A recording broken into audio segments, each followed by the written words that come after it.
Élémentaire, mon cher Nico, une émission présentée par Nicolas Blondet, expert en qualité d'air intérieur.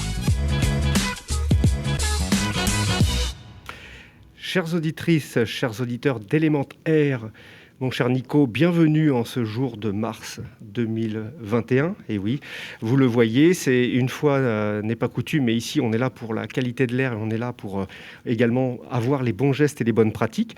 C'est pour ça que vous nous retrouvez aujourd'hui masqués, en plus d'être casqués pour la radio, mais c'est extrêmement important. On parlait des bonnes pratiques, on parlait aussi des bons gestes, puisqu'il faut tous se préserver, et c'est je dirais, de l'attention de chacun envers les autres, tout d'abord, et envers soi-même, bien évidemment, pour bien faire. Alors, pour cette émission, c'est une émission spéciale. Ça fait 1 an qu'on ne s'est pas vu, on n'est pas venu dans ces studios. C'est important de pouvoir faire aussi un point au bout d'une année de... Notre vie a quand même pas mal changé.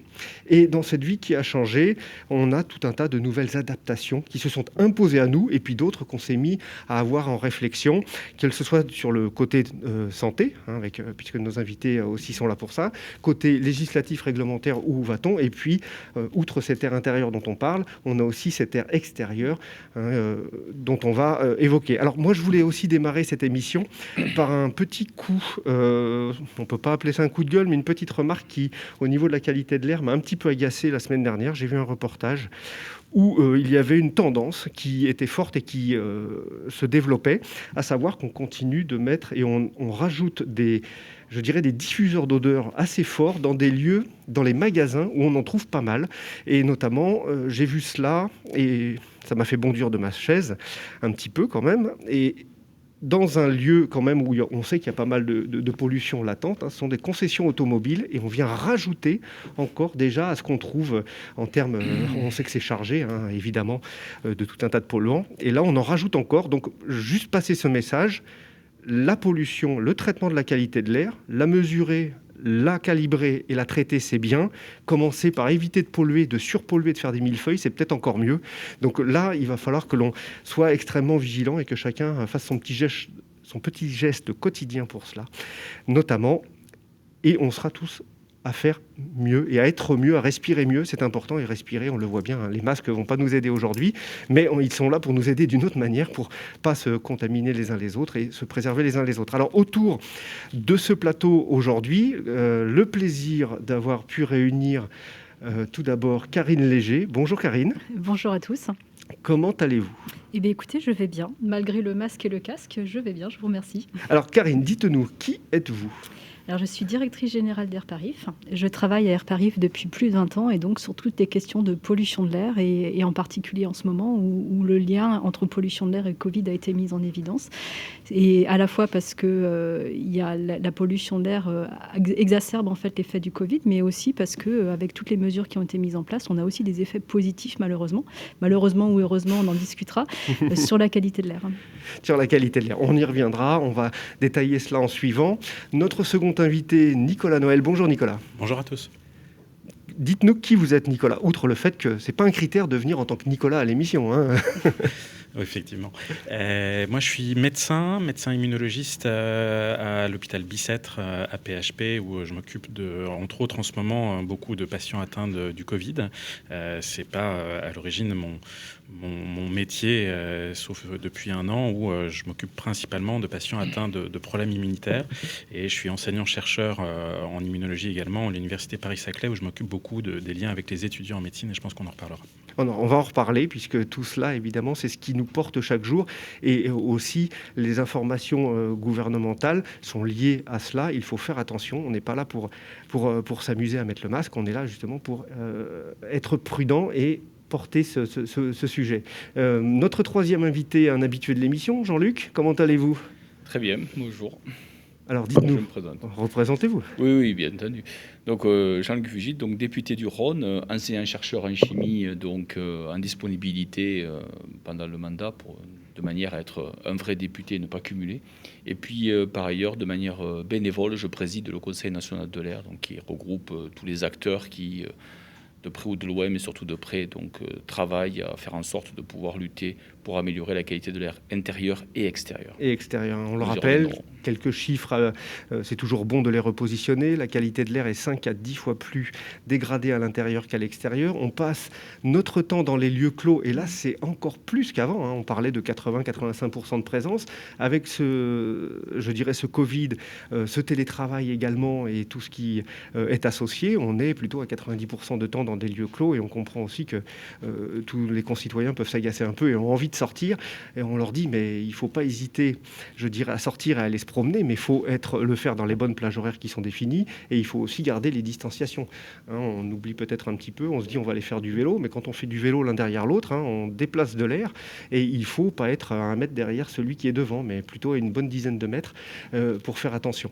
Alors sur ces points, on sait qu'on vient de vivre un an avec le Covid, on sait qu'on va vivre encore longtemps avec lui, et on est de toute façon à vivre longtemps avec nos problématiques de l'air, puisque c'est celle-ci aussi qui nous intéresse en premier chef. Donc Karine, dites-nous un petit peu par rapport à ces 1 an de vision, on ne va pas dire de recul, mais de vision pour Airparif. Qu'est-ce qui a pu être constaté? Est-ce que les niveaux de polluants ont évolué? De quelle manière? Et quel type peut-être de polluants ont peut-être pris plus d'impact que d'autres, et surtout, on a envie de savoir ça, on sait qu'on a réduit notre activité, et surtout, est-ce qu'on a eu des bénéfices par rapport à cela? Alors, plusieurs choses. D'abord, au moment du premier confinement, on a eu un impact vraiment très fort sur la pollution atmosphérique, et notamment sur toutes les activités qui étaient touchées. Donc le trafic, moins 30% d'oxyde d'azote, jusqu'à moins 50% le long du trafic. Les particules un peu moins, puisqu'en fait les sources de particules sont très diverses, des sources qui proviennent de l'agriculture, de l'industrie, du trafic, des réactions chimiques dans l'atmosphère, donc entre guillemets que moins 7%. Avec malgré tout un épisode de pollution. Et ce qui est intéressant, c'est que ça traduit aussi, ça met aussi en évidence les activités qui n'ont pas été touchées au moment du confinement. Le trafic, il y avait toujours un peu de trafic, et l'agriculture. Donc ça aussi, c'est un enseignement qui est intéressant. Et sur les gaz à effet de serre comme le CO2, donc là on parle de pollution atmosphérique, les polluants qui ont des effets directs sur votre santé, mais les sources de gaz à effet de serre qui contribuent au changement climatique sont les mêmes, et là on a eu moins 30%. Avec aussi des choses qui sont intéressantes sur des polluants entre guillemets émergents, même s'ils sont bien présents, avec des particules extrêmement petites qui peuvent être de la taille d'une molécule d'ADN. Et là, on a vu aussi moins 30% au moment du confinement. Donc ces molécules, ou plutôt cette taille de particules, on sait très bien que plus c'est petit, plus ça rentre dans l'organisme. Et plus ça reste. Et ça reste, et ça peut en véhiculer d'autres par amalgame également. Tout à fait. Donc des pistes aussi de recherche très intéressantes par rapport à d'autres polluants que les polluants réglementés. Sur toute l'année, on a eu une amélioration qu'on est en train de quantifier. Donc le bilan sortira au courant du mois de mai. On a eu une amélioration, mais cette amélioration, elle est conjoncturelle. Elle est malheureusement pas structurelle, mais il y a une amélioration liée à cet effet du Covid, malheureusement, sur les activités économiques. Et toute la question, c'est finalement cette crise, comme le disent les Chinois, la crise, c'est à la fois un challenge et une opportunité. Est-ce qu'on utilisera aussi cette crise pour finalement changer certaines façons de procéder, en lien aussi avec la transition énergétique, pour améliorer la qualité de l'air et lutter contre le réchauffement climatique? Alors justement, on pourrait parler de nos mobilités, puisqu'on sait que c'est un facteur assez important de pollution ou de polluants en présence. Et outre la mobilité, il y a également nos logements. On sait que 40% de la pollution vient des logements, où la consommation d'énergie et tout ce qui est associé. Est-ce qu'on voit déjà, alors c'est vrai que c'est difficile là peut-être de faire un parallèle, mais on voit émerger aussi de plus en plus de voitures électriques. Rien qu'il suffit de sortir, et elles sont de plus en plus nombreuses et peut-être aussi de plus en plus sollicitées, puisque les industriels ont pris le pas de les proposer. Est-ce que ça se traduit par des mesures où on a des prémices d'impact justement de cela, où l'effet d'arrêt de cette circulation par la Covid ne nous permet pas encore d'en parler? Alors, ça peut être testé avec des scénarios, notamment avec la modélisation. En fait, on peut modéliser schématiquement comment, en remplaçant une partie du parc par des véhicules électriques. Donc ça, c'est quelque chose qu'on peut faire sans difficulté.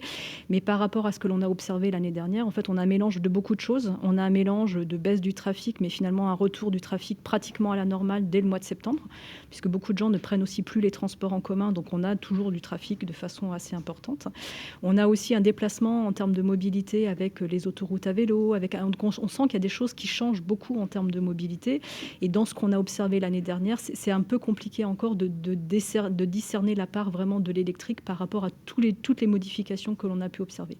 Néanmoins, il y a un vrai challenge sur la mobilité, avec aussi les questions par rapport au télétravail, où finalement, il y a moins d'aller-retour entre le travail et son lieu de vie, mais néanmoins, il y a peut-être plus de trajets, y compris en voiture, autour de son lieu de vie, pour les loisirs, même si c'est un peu en stand-by, ou pour faire les courses, etc. Donc, il y a plein de questions, en fait. Cette situation vraiment inédite pose plein de questions, y compris en termes de mobilité. Et dans les mobilités, on peut aussi remarquer le fait qu'on souhaite, et vous le disiez, ne plus forcément prendre les transports en commun qu'on prenait d'habitude, parce que si on parle ici sur Paris du métro ou du RER, on se dit qu'on va être confiné avec beaucoup de personnes, donc on préfère prendre sa voiture. Et finalement, ça devient plus compliqué par rapport à cela. Donc, cette qualité de l'air, ce confinement, il faut vraiment qu'on y fasse attention et aérer. Moi, ce que je voudrais aussi relever, c'est du point de vue des services de santé. On va passer à Nicolas, si vous le voulez bien. Justement, vous, on peut dire que vous étiez au cœur de cette vague, puisqu'on ne peut pas parler autrement. On a eu jusqu'à 7400 personnes en réanimation en France. Là, on est à 4400, je crois, et on s'inquiète de cette progression. Au niveau des services de santé eux-mêmes, comment ça a été appréhendé, vécu de l'intérieur, parce que on parle beaucoup de vous, on vous remercie infiniment, et moi aussi, au travers de l'émission, je tiens à appuyer tout ce que vous faites au jour le jour, parce que c'est des conditions qui sont compliquées. Et donc, du coup, qu'est-ce que vous avez dû mettre en place, changer dans vos peut-être pratiques habituelles, et qu'est-ce que ça a amené à réfléchir pour faire mieux encore après ? Ça a changé beaucoup de choses, de toute façon, cette situation. Pour les hôpitaux, pour la médecine ambulatoire également, et pour l'ensemble du système sanitaire, et évidemment pas que pour le système sanitaire. C'est quand même aussi important de dire que, voilà, moi, en tant qu'acteur de santé, je vais parler de ce qu'on a vécu, mais enfin, on n'est pas les seuls, loin s'en faut, à avoir vécu cette vague, quel qu'en soit le niveau et le moyen. On a vécu ça de manière évidemment complètement inédite, ça c'est rien de le dire, en voyant ce qui se passait d'abord en Chine, puis en Italie, puis quand ça a commencé à arriver par l'est de la France, on a commencé vraiment à prendre conscience qu'il allait se passer quelque chose d'assez terrifiant. Et je me rappelle très bien de cette espèce de moment où on a l'impression que la vague se retire. Vous savez, quand on est sur la plage, qu'on voit qu'il y a un rouleau qui va arriver, la vague commence à se retirer, ça prend du temps, on ne sait pas ce qui va se passer, il y a une espèce de silence assourdissant comme silence, et ensuite d'un seul coup ça tombe. C'est exactement ce qui s'est passé. Comment est-ce qu'on s'est organisé sur la première vague principalement? C'est qu'on a dû à ce moment-là inventer des systèmes qui n'existaient pas. On a dû demander à des chirurgiens, d'une part, de laisser leur service et de laisser leurs patients également, et puis de laisser leur lit, à des infirmières de chirurgie de faire de la médecine, et de la médecine de pointe, parce que la situation du Covid, dans certaines situations, malheureusement, peut être une situation extrêmement préoccupante pour les patients.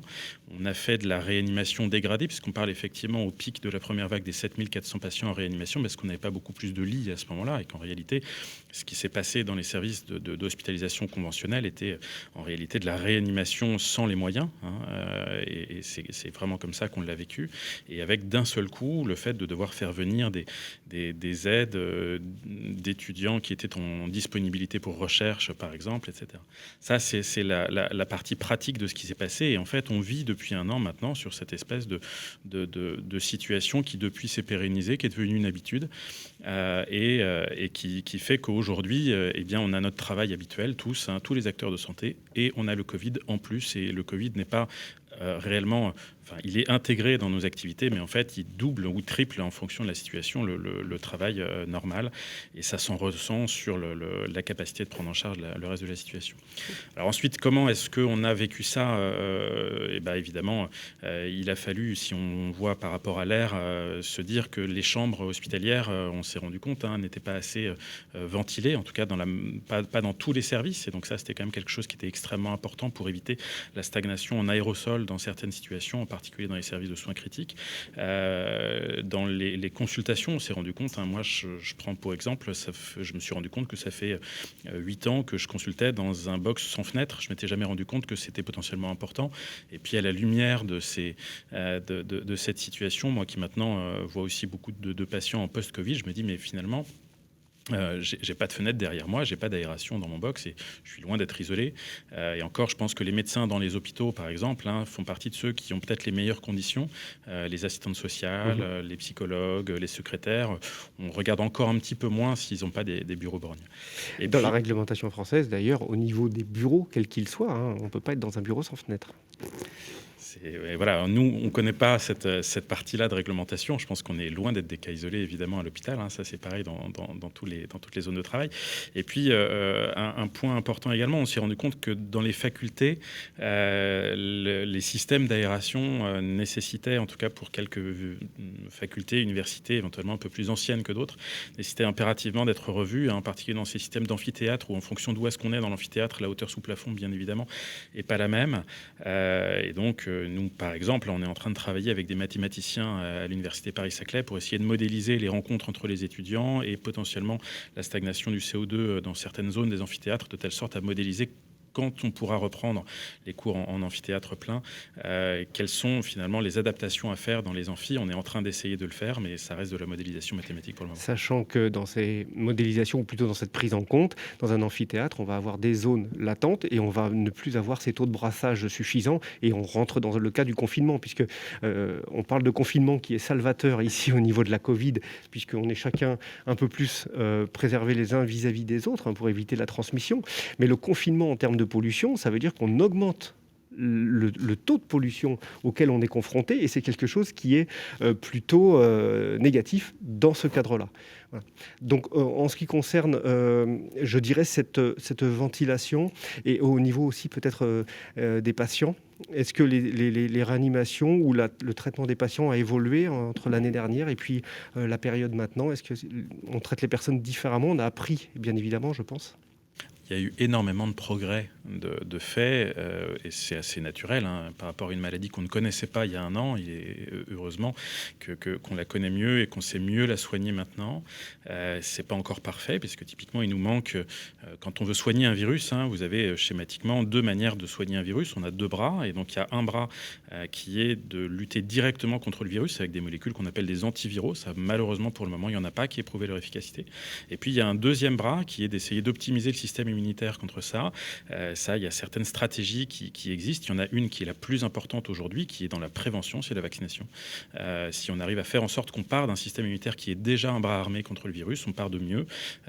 C'est ce qu'on connaît depuis qu'on vaccine, finalement. Donc voilà. Malheureusement, il n'y a pas de traitement, et c'est ce que je dis est à dessein et est important. Il n'y a pas d'autres traitements, notamment préventifs, qui aient pu faire la preuve de leur efficacité, en dépit de beaucoup de discussions qui ont pu avoir lieu en 2020. Il n'y en a pas d'autres pour le moment. Donc on attend de voir si les antiviraux peuvent marcher. On a les vaccins, c'est déjà pas mal. Et puis on a ensuite, en matière de réanimation et de prise en charge des formes graves, fait énormément de progrès, en particulier autour de l'été, grâce à la place de l'anticoagulation, grâce à la place de la cortisone, qui sont 2 traitements qui coûtent très peu cher, qui, quand ils sont donnés au bon moment, permettent de limiter la sévérité de certains patients. Malheureusement, ça reste encore une pathologie qui est extrêmement grave et avec des caractéristiques probablement propres à chaque patient, qui font que pour un patient donné, même s'il semble être exactement le même que celui d'à côté, on ne peut pas toujours prédire quelle va être la trajectoire, malheureusement. Et les réanimations là-dessus sont évidemment les premières impliquées.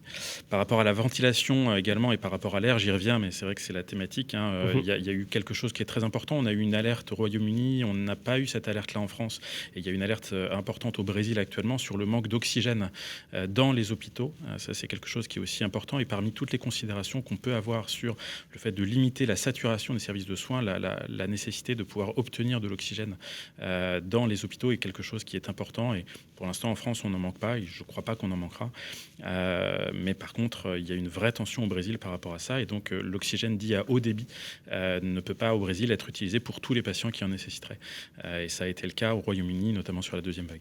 Sachant que cet oxygène, évidemment, il vient nous aider à mieux respirer, mais il vient aussi nous aider à limiter les lésions. puisque, au niveau des poumons. Le fait d'être mieux ventilé, notamment. Oui. Enfin, il permet en tout cas d'assurer effectivement la vie des patients. Hein. C'est l'oxygène, c'est pas ici que je vais apprendre que c'est vital. C'est ce qu'on a besoin. On dit on est dans le réflexe air, puisque on est obligé de respirer pour vivre. On le dit toujours. On mange pas au bout d'un mois, on dépérit et l'issue peut être fatale. On ne boit pas pendant 48-72 heures et là c'est fatal. Par contre, si on ne respire pas du tout, il faut 2 minutes. Donc l'urgence est sur ce plan-là. Donc sur ce plan, je dirais sanitaire, on voit des évolutions, on voit ce qu'il en est ressorti.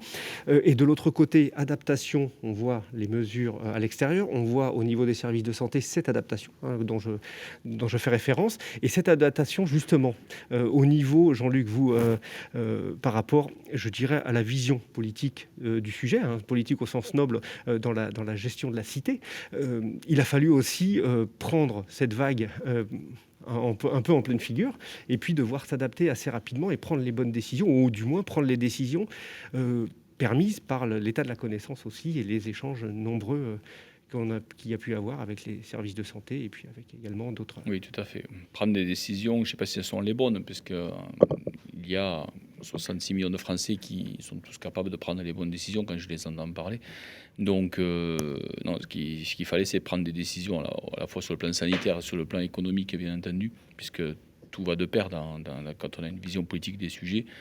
Enfin, moi, je voudrais justement profiter quand même de rendre hommage à nos médecins et à l'ensemble des acteurs du monde de la santé, parce qu'on a trop...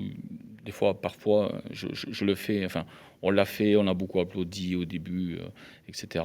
Et puis, en fait, on s'aperçoit un an après que parfois, certains de leurs conseils ne sont pas suivis, et notamment en matière de gestes barrières dont on parle, porter etc. le masque, tout Porter simplement, le masque, etc. le fait de venir. Il y a un peu de ici relâchement, je le dis au passage, un peu de relâchement en Ouais. ce moment.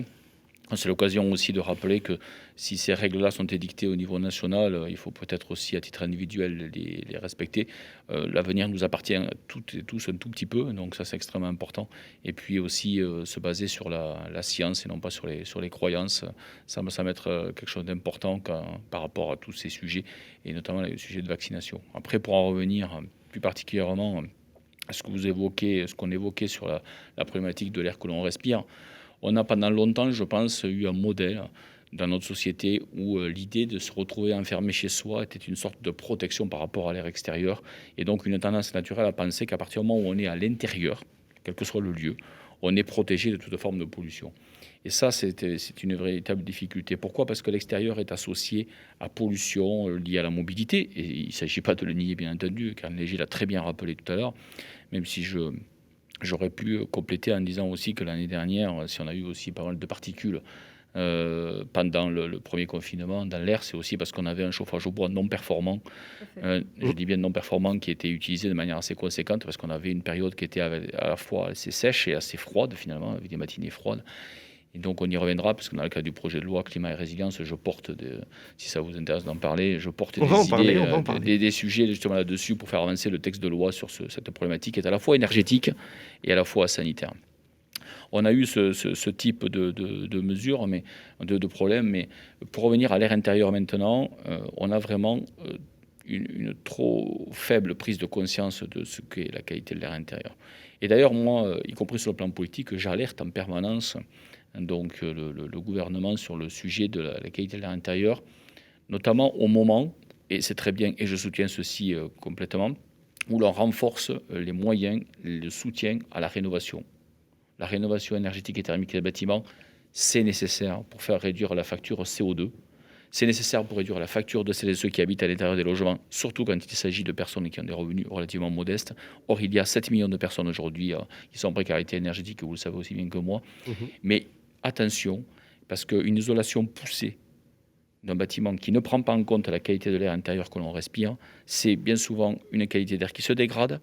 Parce qu'on est confiné dans une bouteille thermos, le terme revient souvent. C'est de la moisissure, c'est des polluants chimiques dans les concentrations liées aux usages divers et variés, de nos modes de vie. Ça peut aller de la cuisine aux produits qu'on utilise tous les jours, aux produits dans les salles de bain, par exemple. Exactement. On l'avait dit la dernière fois, Jean-Luc, sur ce plateau, c'est que nos lieux de vie on parle de lieu de vie. Tout à fait. Mais en fait, quand on regarde la manière dont on consomme, en fait, nos logements sont des lieux de stockage. Exactement. Et ce stockage, c'est tout un tas de matériel et matériaux qui diffusent. Et ces diffusions, à un moment donné, il faut pouvoir s'assurer qu'elles soient les moins nombreuses possibles, mais également qu'on les évacue et qu'elles n'impactent pas notre santé.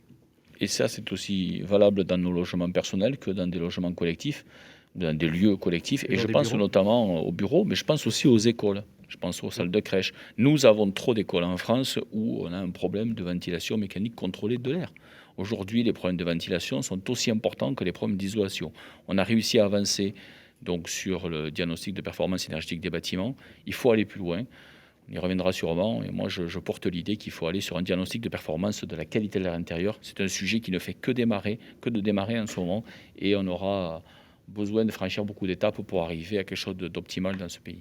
Alors, on va justement sur ces points positifs, parce qu'on on va l'évoquer après la petite pause musicale. Un choix musique, nouvel invité ici, Nicolas Noël, cher docteur. On profite, vous avez choisi Southwick Original, Ace of Aces, The Fearless Flyer, pour faire la petite pause. Et puis, Ace of Aces, c'est l'as des as. Donc ici, on a quand même des as autour de la table. Et oui, il faut le dire. Et puis, on parlait d'écouter quelque part les sachants. Et c'est bien de les écouter. Et c'est bien aussi, je dirais, de prendre conscience et chacun après d'avancer un peu plus éclairé et un peu plus pour mieux respirer. À tout de suite.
Élémentaire, mon cher Nico, une émission présentée par Nicolas Blondet, expert en qualité d'air intérieur.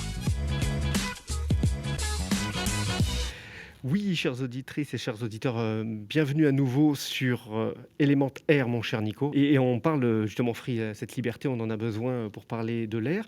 On a, dans la première partie de l'émission, on vient d'évoquer, je dirais, les constats de ce qui s'est passé depuis un an au niveau de la santé, au niveau de l'air extérieur, au niveau, je dirais aussi de la prise en compte réglementaire de ces points. Et puis, qu'est-ce qui est marquant à retenir. Moi, je voulais aussi parler dans cette deuxième émission de l'avenir, parce que c'est ça qui nous intéresse évidemment.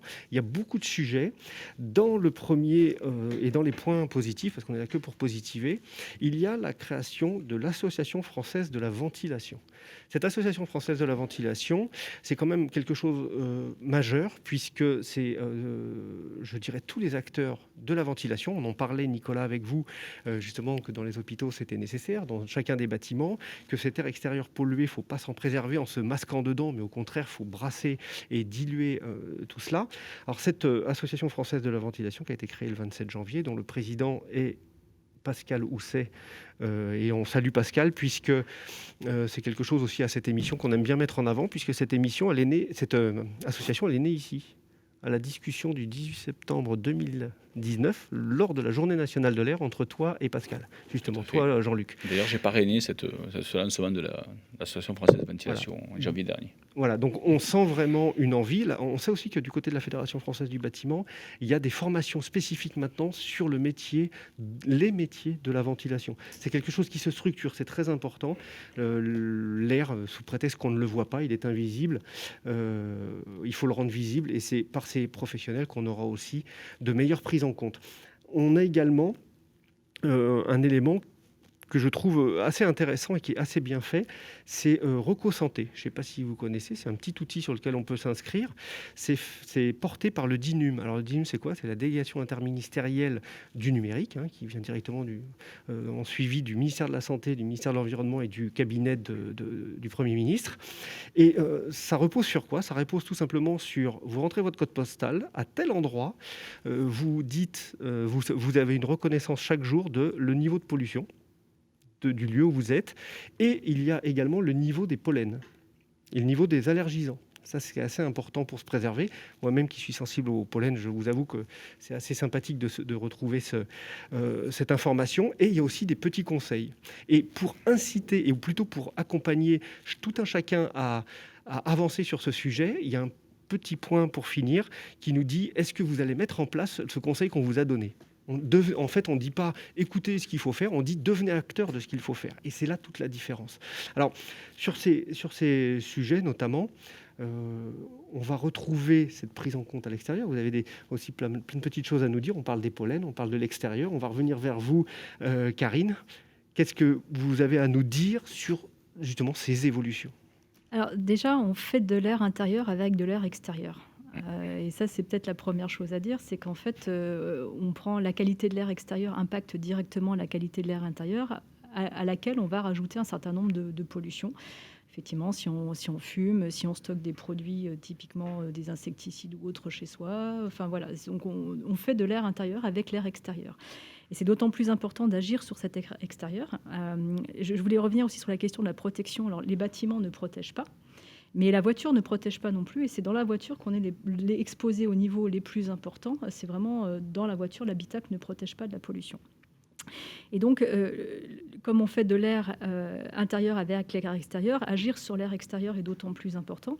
Et c'est pour ça qu'il y a un certain nombre de choses qui se mettent en place. Il y a les zones de faible émission mobilité, que Jean-Luc a porté aussi avec la LOM. Oui. Ça, c'est sur les agglomérations, et c'est maintenant, ça se met en place maintenant.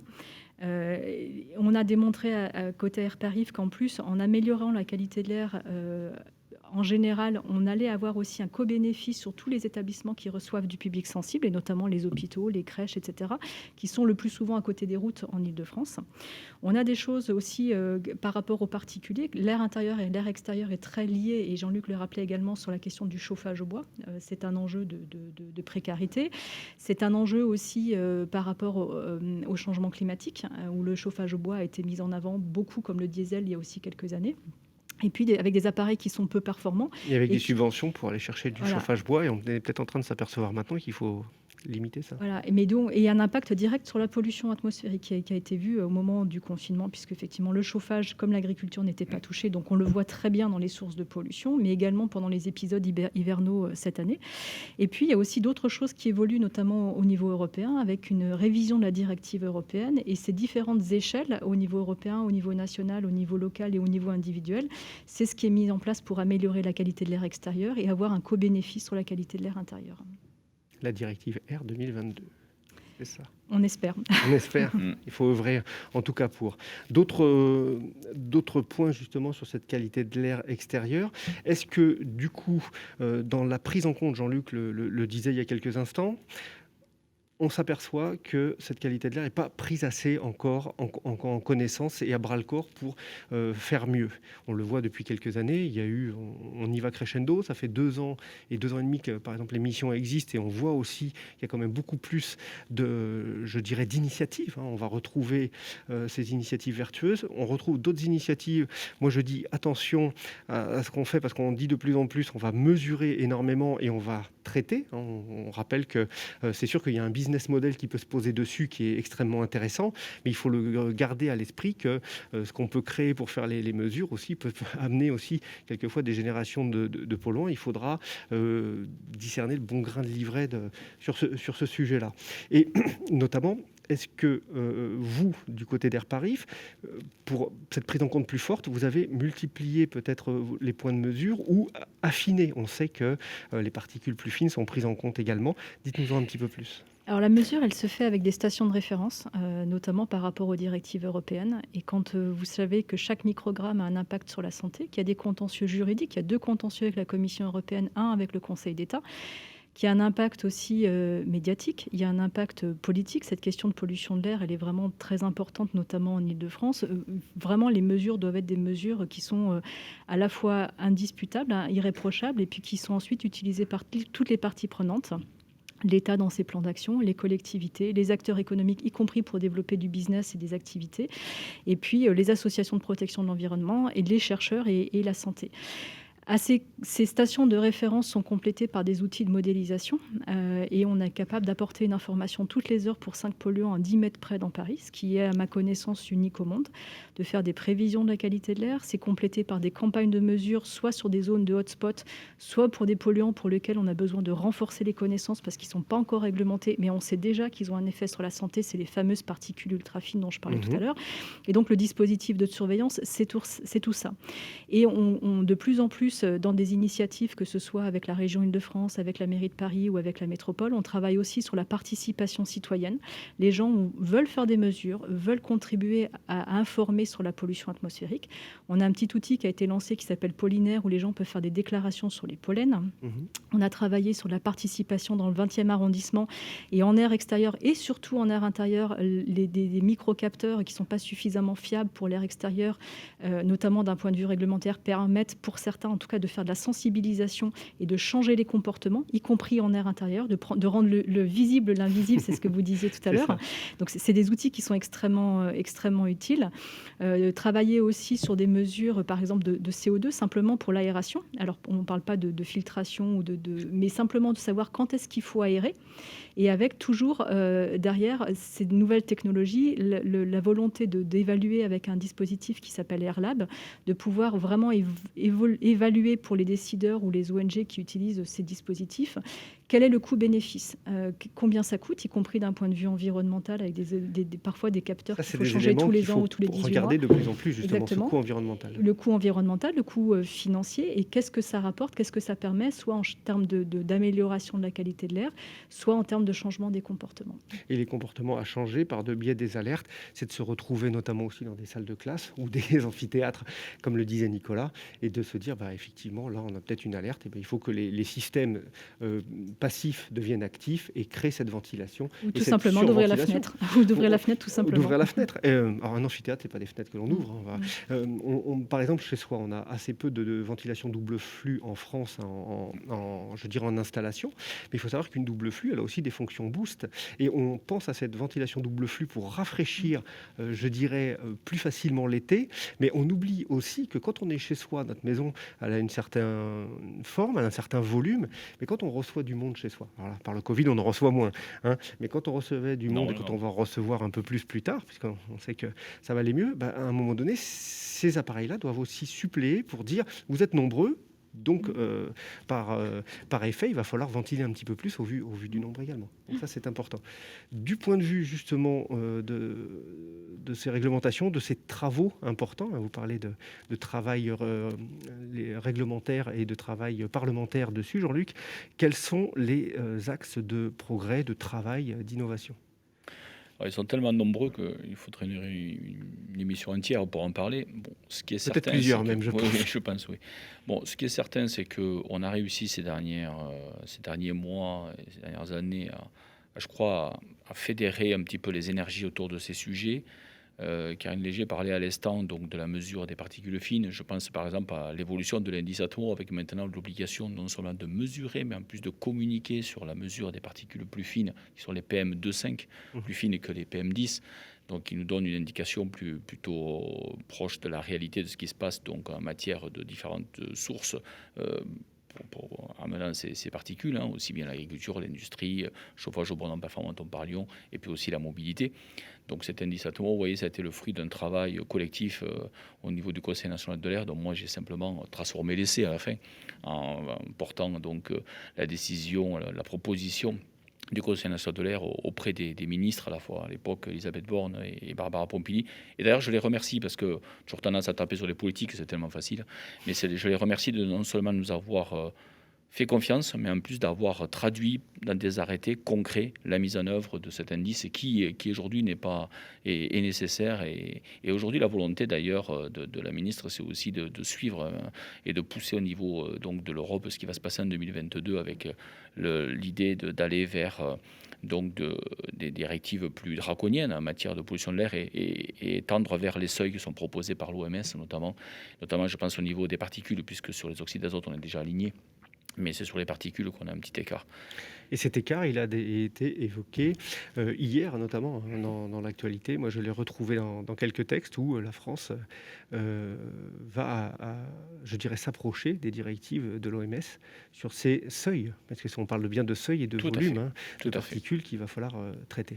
Et sur ces particules, si je peux me permettre, je voulais rajouter qu'on a la problématique de lutter contre les différentes sources, réduire les sources, parce qu'il faut réduire l'exposition, mais il faut aussi réduire les sources d'émissions, bien entendu. Donc, on a beaucoup parlé de la mobilité. Moi, j'ai eu l'honneur d'être rapporteur de la loi mobilité, notamment de la partie développée des mobilités plus propres et plus actives, où on a bien vu que les mobilités, on va beaucoup jouer sur les oxydes d'azote, un petit peu moins sur les particules, même si les mobilités sont importantes. Il n'en reste pas moins que ce n'est pas plus de 20%. En revanche, on n'a pas encore suffisamment travaillé sur le chauffage au bois non performant. Vous l'avez un petit peu évoqué, qu'il soit collectif ou individuel. On a là un axe d'amélioration fondamental, à la fois pour l'air intérieur et pour l'air extérieur. Donc les deux, intérieur, extérieur. Et parce que les deux, malheureusement, se mélangent, ou heureusement, j'en sais rien. Et donc, dans le cadre des travaux du Conseil national de l'air, on est associé auprès du ministère donc, sur une feuille de route donc, sur ces aspects-là qui verra le jour, qui sera publié en mois de mai ou en mois de juin par la ministre Mme Pompili et probablement le président du Conseil national de l'air que je suis. Mais dans cette feuille de route, nous avons besoin, de mon point de vue, d'aspects légistiques, donc que la loi vienne intégrer un certain nombre de mesures. Et donc, c'est des mesures que je porte actuellement dans le cadre du projet de loi climat et résilience, ce qui me permet de dire que cette problématique, par exemple, du chauffage au bois non performant, d'un point de vue à la fois énergétique et d'un point de vue donc, du coup climatique et d'un point de vue sanitaire, a été un petit peu oubliée par nos 150 citoyens de la Convention citoyenne pour le climat. Comme quoi, ce n'est pas toujours l'alpha et l'oméga de l'avenir de la transition écologique. Il y a des choses très bien dans ce qu'ils ont proposé, mais ils ont aussi oublié. Je ne parlerai pas du fait qu'ils ont oublié le fluvial ou qu'ils ont oublié les 2 heures, les problématiques du fret pour la marchandise, fret aérien, pardon. Donc, du coup, d'ailleurs, moi, ce sont 3 sujets sur lesquels je porte des amendements, vous voyez. Et donc, pour en revenir à la problématique de l'air, eh bien, dans le cadre de ce projet de loi, dont l'examen débute en séance publique ce soir, après les travaux de commission qui se sont terminés il y a une dizaine de jours, eh bien, je vais proposer un certain nombre d'amendements pour mieux intégrer la prise en compte de la ventilation dans les bâtiments, mieux intégrer la problématique du chauffage au bois, donner aux préfets dans les zones protection où il y a des plans de protection de l'atmosphère, comme en région parisienne, région lyonnaise, un endroit où il y a des contentieux, où il y a des problèmes, donner aux préfets des moyens, un jour, voilà, entre autres, pour vraiment donner des moyens pour que l'idée de ce que je propose, c'est que de 2020 à 2030, on baisse vraiment de manière draconienne donc les émissions de PM2,5, notamment de 50%, et pour ça, on a des leviers. On le sait, il va falloir jouer, notamment entre autres sur le chauffage au bois. Et donc, c'est ce que je propose d'inscrire dans la loi. Et aujourd'hui, je suis en échange à la fois avec mes collègues et le gouvernement pour que ceci ne soit pas que des tentatives, mais que ce soit des essais transformés. Ah, on reconnaît le rugbyman. Entre autres. Un petit peu malheureux ce jour dernier. On n'y reviendra pas. C'est ça. La douche on fut écossaise. Voilà, la flûte écossaise. Revenir également... il y a une petite actualité aussi qui est tombée ce matin, notamment la Commission européenne qui va durcir les vérifications sur les allégations environnementales des produits ou des procédés, puisqu'à savoir, presque 50% seraient fausses. C'est-à-dire qu'on parle d'éco-blanchiment. En fait, on parle d'environnement pour se donner une belle image. Donc là, on va rentrer dans une ère, et ça fait quand même, ça peut faire peur un petit peu de se dire, ouais, en fait, on est dans un monde où tout le monde ne fait pas ce qu'il faut, mais on est plutôt là sur de l'environnemental, et dans l'environnemental, automatiquement, on va toucher à la qualité de l'air, puisqu'on va avoir des produits, des matériaux un peu plus vertueux. Et là, la Commission européenne le prend vraiment à bras-le-corps. Donc on en entendra encore parler ça dans quelques temps.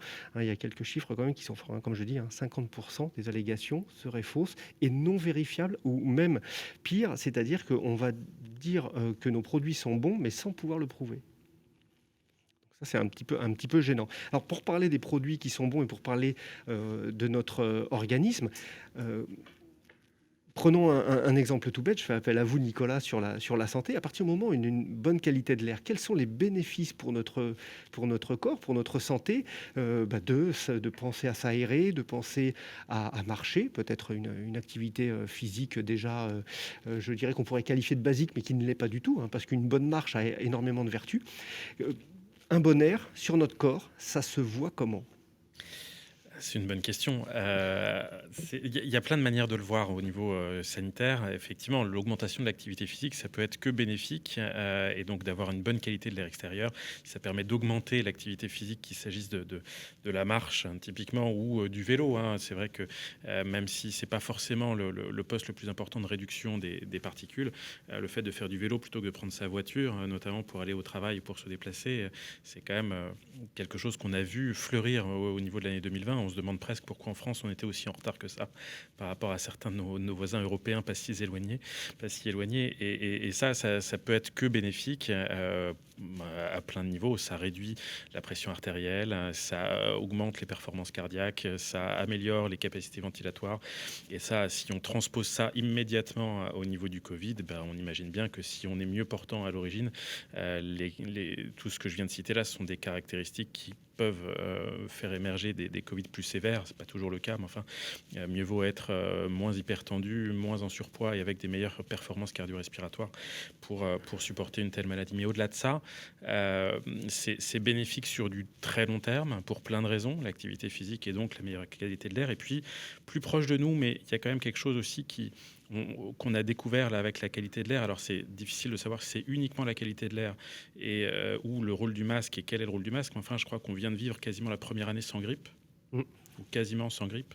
Il y a eu un petit peu plus d'efforts de vaccination antigrippale à l'automne, mais enfin, pas non plus suffisamment pour expliquer qu'il n'y ait quasiment pas eu de grippe, et les réseaux sentinelles sont assez clairs là-dessus. Je pense que c'est quelque chose qui est autant lié à la découverte, en quelque sorte, que s'aérer, c'est bien, et puis évidemment le port du masque. Donc il y a plein de choses qui sont très positives par rapport à ça d'un point de vue sanitaire. Alors justement, du point de vue sanitaire, quelque chose qu'il ne faudra pas oublier, parce qu'on va arriver à la fin de cette émission, mais on pourrait repartir encore pour du temps et du temps, tellement c'est passionnant, 2, savoir pour mieux agir, c'est toujours du bonheur. Et puis, on n'oublie pas le masque, bien évidemment, vous en parlez Nicolas, on n'oublie pas peut-être la petite bouteille de gel hydroalcoolique, puisque quelque part aussi, le fait de limiter ses contacts, on sait qu'on a des contacts assez fréquents envers notre visage ou même nos yeux, qui sont des sources d'entrée de ce virus en nous. Et surtout, j'aimerais faire deux petites présentation, puisque on parle de cette prise en compte de la qualité de l'air. On y va de plus en plus et on sent que c'est prégnant. Et dans quelques temps, d'ailleurs, Jean-Luc, vous y avez participé. Vous avez ici un livre qui va sortir qui s'appelle « La qualité de l'air intérieur pour les nuls », aux éditions First. Ça sort dans quelques temps, il suffira d'aller dans toutes les bonnes crèmeries pour le retrouver. C'est un livre qui va parler notamment de qu'est-ce que la qualité de l'air, quelles sont les affections que l'on peut avoir et qu'on pourra éviter, mais surtout quels sont les bons gestes, les bonnes pratiques dans notre intérieur, quels qu'ils soient. Et là, ça va être, je pense, aussi un facteur aidant, je dirais, de la prise de conscience. Il faut qu'on soit tous facilement à se dire, mais c'est pas compliqué de bien faire pour la qualité de l'air. Il suffit juste un petit peu chaque jour. On parlait de marcher, on parlait de mettre son masque, hein, on parlait peut-être de ne pas prendre son véhicule, mais plutôt de prendre son vélo. Tous ces points que l'on retrouve. On arrive à la fin de l'émission. Le petit mot de la fin de chacun. Je vais commencer par vous, Jean-Luc. Il nous reste 3 minutes. Écoutez, je vais essayer de faire rapide. Les chiffres sont là. 7 millions de morts par an prématurés, donc liés à la qualité de l'air, 500 000 en Europe, 50 000 en France. On est tous à la fois responsables et victimes, donc on est tous des acteurs, on peut tous agir. Et donc on sait qu'il y a différentes sources. On a parlé d'agriculture, on a parlé du résidentiel, on a parlé d'industrie, on parle des mobilités. Mais on a tous un rôle à jouer sur chacun de ces leviers. Au niveau de mon action politique, je remarque que sur la loi des mobilités qui a pu faire avancer le vélo, entre autres, ou autre chose, la loi anti-gaspillage, économie circulaire ou la loi climat et résilience qui a lieu en ce moment, on est dans l'écologie de l'action, l'écologie du quotidien. C'est ce qu'on met en œuvre, mais il y a des directions qui sont lancées. Il faut aussi que chacune et chacun s'en saisisse. Et puis je finirai en disant qu'on a beaucoup avancé ces derniers temps, pour revenir sur l'air intérieur, sur les diagnostics de performance énergétique des bâtiments. Il faut maintenant aller vers ce que j'appelle moi les diagnostics de performance de la qualité de l'air intérieur des bâtiments. On en parle dans le bouquin dont vous venez de faire un peu la présentation. Mais écoutez, voilà, moi je suis résolument engagé à vos côtés, à vous toutes et vous tous, et puis je suis prêt à contribuer encore plus pour qu'on puisse améliorer la qualité de l'air que nos concitoyens respirent. Engagement et avancer, c'est ce qui nous fera mieux respirer. Karine. Pour moi, je reprendrai les paroles du président Macron l'année dernière, pratiquement un an jour pour jour dans le Financial Times, où il expliquait qu'après ce que l'on a fait en termes d'amélioration de la qualité de l'air, malheureusement à cause du confinement, que les Français ne voudraient plus vivre avec un air de mauvaise qualité. Et donc, c'est à nous de jouer pour préparer le monde d'après. Préparons le monde d'après. Et au niveau de notre santé ou de notre bien-être, puisque quelque part, respirer, c'est avant tout bien-être. Nicolas ? Oui, le mot de la fin, effectivement, le bien-être et bien respirer, c'est important. Il faut faire de l'activité physique, on en a parlé. Moi, je voudrais surtout finir sur une note optimiste, qui est de dire qu'on va y arriver. La situation qu'on vit depuis un an est une situation évidemment particulière à plein d'égards, soit pour ceux qui sont infectés, soit pour les proches de ceux qui sont infectés, soit même pour ceux qui ne sont pas du tout infectés, qui en sont éloignés. Et chacun a à sa portée la possibilité de faire évoluer les choses en respectant les gestes barrières, en se faisant vacciner et en faisant en sorte qu'on arrive à endiguer cette épidémie. Il y aura peut-être besoin d'en passer par des situations encore un petit peu compliquées, mais on va finir par y arriver, et ça, c'est une certitude. La loi des épidémies dans l'histoire de la médecine a toujours été la même. On a toujours fini par sortir des épidémies, toujours. On ne sait pas combien de temps ça prendra. Plus rapide possible, bien évidemment, mais enfin, ce qui est certain, c'est qu'on va y arriver. Donc ça veut dire ouvrons la fenêtre, aérons, et on sait que dehors, la solution est proche de nous. Karine, merci beaucoup. Karine Léger de Air Paris. Jean-Luc Fugit, merci à toi. On se tutoie parce qu'il y a longtemps qu'on se connaît aussi. Voilà. Nicolas, merci beaucoup. Je sais que vous allez nous quitter très vite pour retourner à l'hôpital parce que la situation est, vous le disiez, très tendue. Nous vous libérons. Merci encore à tous les personnels de santé, à tous ceux qui œuvrent pour cette qualité de l'air. Chaque jour un petit peu, mais il faut le faire et on va vers le bien faire. Cette émission élémentaire est terminée. Chers auditeurs, chères auditrices, à très bientôt. Vous retrouvez bien entendu sur le podcast de l'émission. Et à très bientôt pour d'autres aventures et bien faire pour mieux respirer. Merci, au revoir. Element Air, mon cher Nico, une émission à réécouter et télécharger gratuitement sur radio-imo.fr, l'application mobile Radio Imo et sur tous les agrégateurs de podcasts.